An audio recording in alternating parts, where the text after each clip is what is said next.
Sa nakaraang video, bago umalis ng mansyon si Kyril, bumisita itong muli sa Einherjar, upang kumpirmahin kung wala na ba talagang iniwan pa roon ang Great Mage na si Aesir. At dahil sa tiyaga nitong maghanap, nunlock niya ang powerful message na iniwan nito. Bukod sa encouraging words, nag-iwan din ng kayamanan si Aesir para sa makakahanap ng Dragon's Heart. Pero, bago natin ipagpatuloy ang kwento, shoutout muna sa inyong mga nanonood ng ating series. Maraming salamat sa suporta, lalo na sa ating mga Senpay tier members. Solid kayo. Balik sa istorya, makikita na natin ang Imperial Palace at Imperial Ecliptic. Merong magandang garden ito sa loob. At dito, ipinakita ang first prince na si Roon. Kausap nito, ang Prime Minister ng buong Empire, na si Bryn Eynet. Hiningi nito ang opinyon niya, patungkol sa pangyayari sa MacGyver family. Sagot ng Prime Minister, na para sa kanya, masyado pa raw maaga upang magbigay ng judgment. Wala pa kasing sapat na impormasyon sa kung ano talaga ang nangyari. Ngayong namatay na raw ang spy, wala na silang ibang paraan upang makakuha pa ng impormasyon. Kaya naman, dapat maparusahan ang mga pabayang opisyal na hinayaan itong mangyari. Ito ang Crown Prince ng Empire ay si Roon Stellan. Sinabi nitong, hindi niya inasahan na makakita ng ganong aggressive move mula sa Lorraine Empire. At nangyari ito, sa teritoryo raw ng tinatawag nilang, The Imperial Sword, na si Cruel MacGyver. Dagdag ng Prime Minister, ang Lorraine Empire daw ay itinuturing silang thorn sa kanilang side. Inexpect naman daw talaga nilang gagawa ito ng move. Wika ni Prince Roon, ito ay dahil masyadong marami na raw silang enemies ngayon. Sila raw ang losers ng kontinente, kaya naman wala silang choice kung hindi ang harapin ito. Kailangan daw nilang imbestigahan kung related ba ito sa Southern Kingdoms gaya ng Asten, Travenel at Penria, pati na ang tatlong kingdoms sa East. Siya na raw, bilang Prime Minister ang bahala doon. By the way, nabalitaan daw nitong, ang spy ay nahuli ng isang bata lamang mula MacGyver family. Tama raw ang balitang iyon, sabi ng Prime Minister. Anak daw ni Cruel ang nakadakip dito. Ito ang bagong estudyante mula sa MacGyver family, at 12 years old pa lang siya. Na-impress naman ang prinsipe nang marinig iyon. Sa isip nito, kahanga-hanga raw na umampon si Cruel ng isang batang may talent.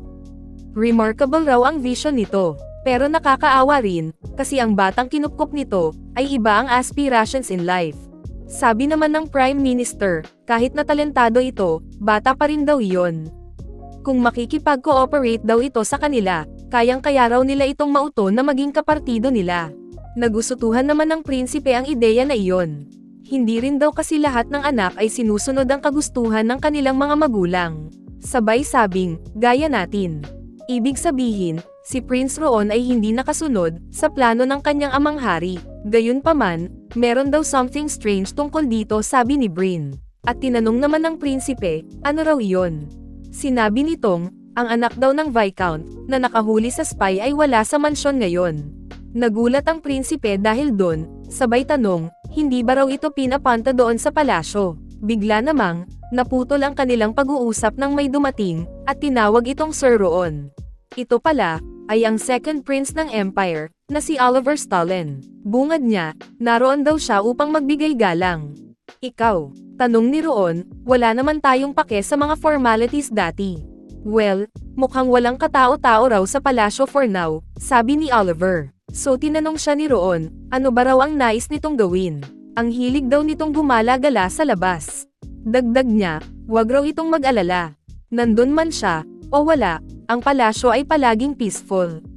Gaya ng kung paano ito ngayon. At magpapatuloy raw ang kapayapaan nito.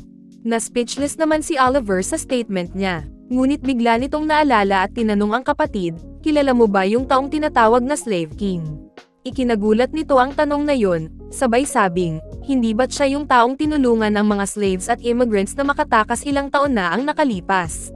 Sabi raw nila, mas naging active pa ito, matapos ng Heretic Extermination Order. Ridiculous daw na tawaging hari ang isang magnanakaw. Nag-agree naman si Oliver, tama raw siya. Pero ang Slave King daw, base sa kanyang sources, ay nahuli na. Talaga? Tanong ni Roon. Hindi raw mahuli-huli yun all these years. Swinerte raw si Viscount Harun at naaresto ito. Tila wala namang pake ang first prince sa balitang iyon, dahil ang sagot niya lang ay, so.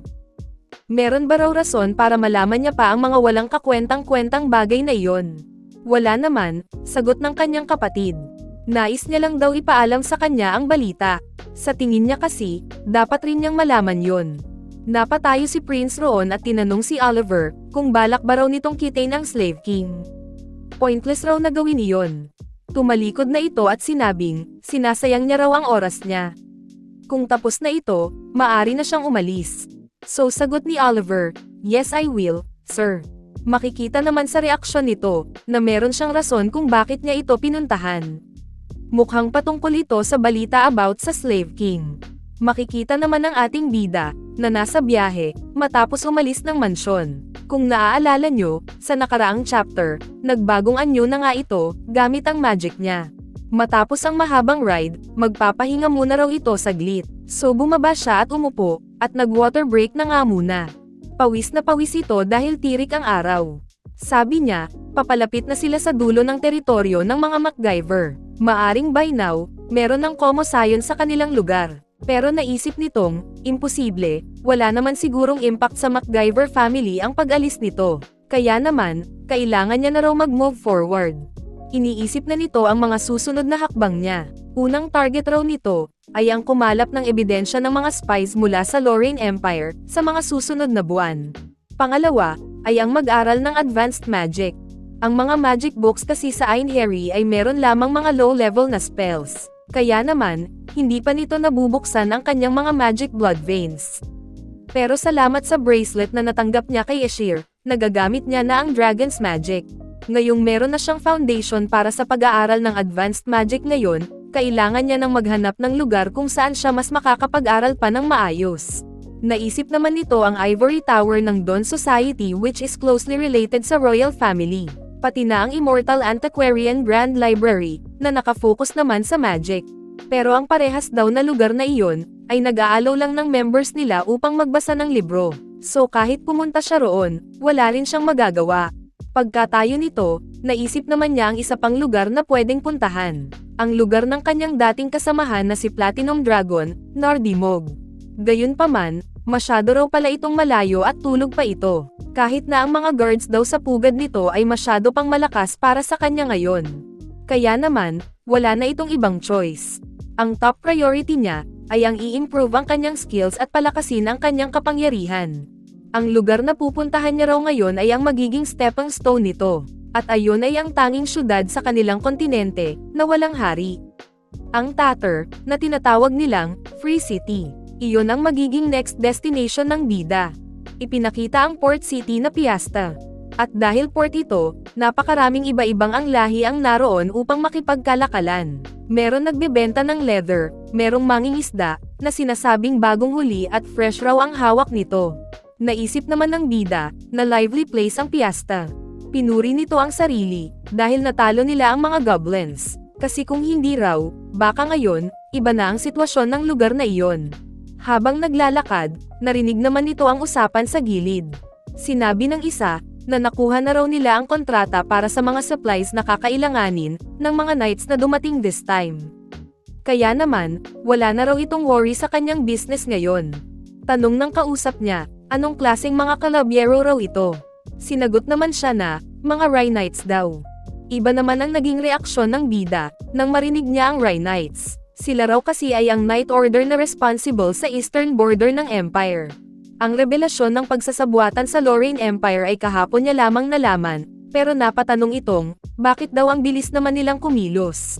Neutral pa nam daw sila, pero sinusuportahan din ng mga ito si Oliver. Siguro, meron pa raw ibang plano ang hindi niya pa nalalaman. Naisipan naman itong mag-imbestiga pa, para makalakam ng impormasyon. Kaya lang, wala naman daw itong masyadong magagawa pa for now. Wala naman daw need para mag-cause pa ito ng trouble ng walang rason. Kaya naman, sa ngayon, susundin muna nito ang nauna niyang plano. Nakita niya naman ito sa di kalayuan. Ang Merchant Association. Para kasi makapunta ito sa Tator na Free City, kailangan muna niyang makaraan sa Panane River, na kumukonekta sa kontinente. Naglakad na nga ito, papasok sa gusali ng asosasyon. Sa tatahakin niyang daan, kailangan raw nitong matawid ang rapids at ilog na punong-puno ng iba't ibang mga monsters. Meron lamang daw isang sailor na kaya siyang dalhin sa Tatar sa pamamagitan ng mapanganib na ilog na iyon. Pagpasok, sinabi niya sa concierge na naghahanap ito ng guild. Nagulat naman ang tao roon. Sinabi niya kasi, naghahanap siya ng upper class na kaya siyang dalhin sa Tatar sa pamamagitan ng Panane River. Naglabas naman ito ng pera pambayad. Sabay na alala nitong, ang mga dala niya ay ipon ng kapatid nitong si Elliot. Nag-sorry naman ito dahil kinuha niya ang savings ni Elliot na nakatago. Ang possible raw kasing makapagbuo pa ng upper class since malapit nang magsimula ang gera. Kinuha naman ng bantay ang kanyang atensyon. Humingi ito ng paumanhin sa kanya, pero wala raw merchants na dumaraan sa ruta na nabanggit nito. Gulat naman ang bida, pati na ang mga nasa likod nito, na nakarinig ng kanyang request. Tinanong naman ni Kyril, kung ano daw ang sinasabi nito. Nag-travel daw si Son Hejar kasama ang Rebard Guild Grafengroot. Napatanong naman siyang, Rebard Guild. Hindi pa raw niya naririnig ang guild na iyon dati. Ang ibang tao naman sa paligid ay tinawanan siya. Inasar siya ng isa at sinabing, kakagising lang ba raw nito mula sa lap ng kanyang nanay. Ang pagpunta sa Tatar sa pamamagitan ng Panane River ay nakamamatay raw. Isa pa, para makapunta raw ito sa Tatar, kailangan niyang dumaan sa Lawless Harbor na pinamumunuan ng Golden Lion. Wala raw na sa tamang pag-iisip, ang gugustuhin pumunta doon at mamatay. Hindi naman makapaniwala si Kyril sa naririnig niya. Hindi niya maintindihan bakit nagkaganon. Kaya naman muli nitong tinanong, wala ba talagang Rebard Guild? Binanggit naman nitong ang guild leader daw nun ay Suan Hazard. Sagot naman ng bantay, na ang Merchant Association ng Piasta lang daw ang meron dun. At wala pa silang naririnig na Rebard Guild at hindi rin nila kilala ang sinasabi nitong si Suan Hazard. Napaisip naman ng bida, ano raw ba ang nangyayari? Lumabas na ito sa gusali at napagtanto na noong nakilala niya kasi si Suan noon, leader na ito ng Rebard Guild. 15 years old na raw siya noong time na iyon, so 3 years from now. Paano raw ito nakapagtayo ng isang kilala at malaking guild sa loob lamang ng 3 taon? Sigurado raw siyang kilalang kilala ito sa Imperial Ecliptic. Nakuha naman ang atensyon ng bida, nang mapansin na merong komosayon sa gilid. Ang mga tao ay tila may inaakusahan. Sinasabi nilang, baliw raw ito dahil tinutulungan niya ang mga immigrant. Kaya naman sigaw ng sambayanan, parusahan daw ang taong iyon. Siyempre, nakiusyoso naman ang ating bida, at doon niya nakita ang isang soldier na minamaltrato ang isang taong nakapusas. Sinipa niya ito at sinabing, hindi ba raw nito kayang bilisan ang paglalakad? Napaubo naman ang nadakip. Tila kilala naman ng bida ang nakita niya. Yun pala ang tinutukoy nitong guild leader kanina, na si Suan Hazard. Sugatan ito at pinaparusahan, kaya nagtaka ang bida, bakit raw ito dinakip? Isa kaya ito sa mga makakatulong sa kanya upang ma-fulfill ang kanyang misyon? Paano niya kaya ito makakausap at ano ang magiging hudyat ng pag-ikot ng buhay ni Suan? Kasi kung tama ang pagkakaalala ng bida, nang nakilala niya ito 3 years after.